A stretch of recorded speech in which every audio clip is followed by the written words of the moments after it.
So how do you create a space where it's both impactful, but also holds true to what happened? You speak with survivors and you speak with the people who dealt with that kind of thing.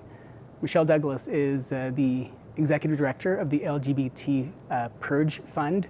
And we have an exhibit here with a lot of the things that you used to wear when you were in the armed forces. And what comes up as you look at some of those things? Yeah, it's very powerful for me to see many of the symbols of the past, things I was very connected with. You know, that's actually my headdress from a time in the past. So, you know, generally it's a powerful space to be in here. You know, I'm very reflective as I see it.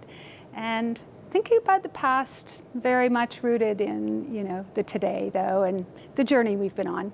One of the fears that I know you've talked about and you felt back then was how you were othered. You were one of many people othered. Fast forward to now, in this political climate, you have a US president who just signed an executive order essentially canceling out DEI initiatives, talking about potentially rooting out people in the military. I mean, does that bring you back to the purge? Oh, I'm definitely thinking about it. These are very worrisome times. You know, for the thousands and thousands of people in Canada who experienced the purge, some 9,000 people between the 1950s and the 1990s, of which I'm one.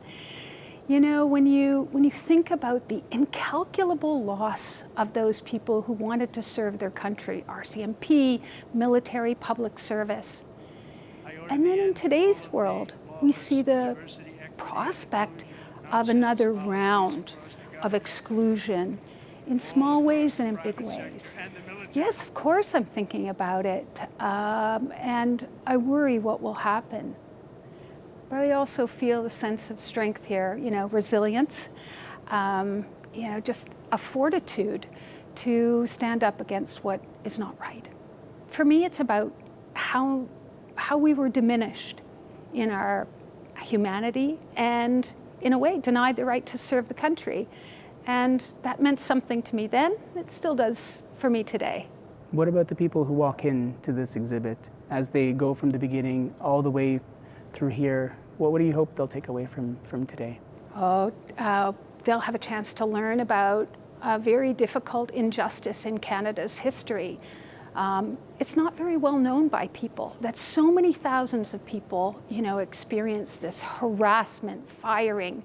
Sometimes people were assaulted and worse, you know, institutionalized in some cases. So they'll be learning. They'll also, I hope, see the strength of community. When people come together, there's just this magic way that when people have common mission and purpose, I think, you know, more change is possible. And isn't really that the hope for human rights? Like, if we all believe that we can change an injustice, find your friends and do the work. Yeah.